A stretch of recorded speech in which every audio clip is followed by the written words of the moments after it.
what other people call this thing, but I call it the and two, because that's what you're doing. You're playing and two. 1, 2, 3, 4, 1, bap, bap. 1 and 2. Now there's a couple things about this that you have to remember. One, it's cool, so you should remember that. And the second thing about it is you're only allowed to use it once, maybe twice in a song. If you go to a third time, thank you for playing. You're out of there. You can't, zero, nothing. You get it once, maybe twice. I've heard funk drummers do it. Like my favorite person that plays this kind of thing is someone like Bernard Purdie. And it's cool if you use it as a little bit of a surprise. You don't want to come out of the gate and hit it.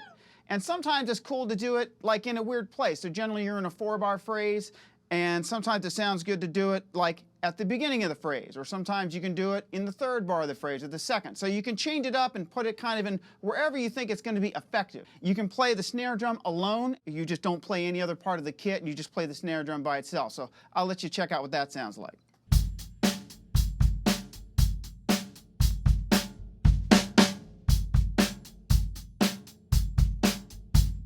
Sounds good, isolated. You're really you're telling everybody, hey everybody, I'm hitting the snare drum.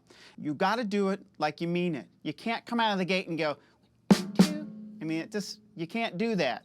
You have to let everybody know in the tri-state area that you just hit the snare drum. You really gotta give that thing a whack. Rim shots are good, or just hit it as hard as you can. If you break a snare head, tell me about it, I'll send you $100. I think it's worth it. The other way is to play it just within the groove with the hi-hats. You know, this is what that'll sound like.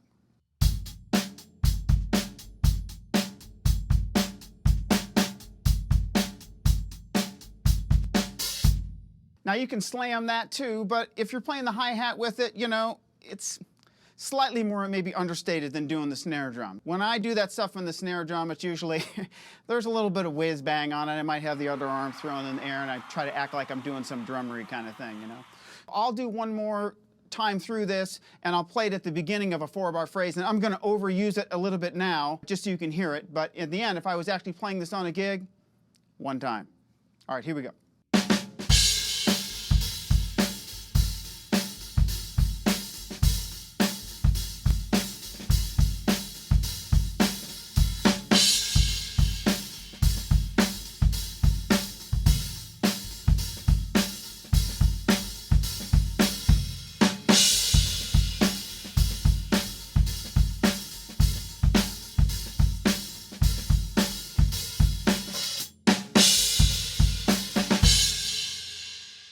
At the end, you may have noticed that I left a little space. I might have actually stopped playing on the and of 4 to set up that and 1.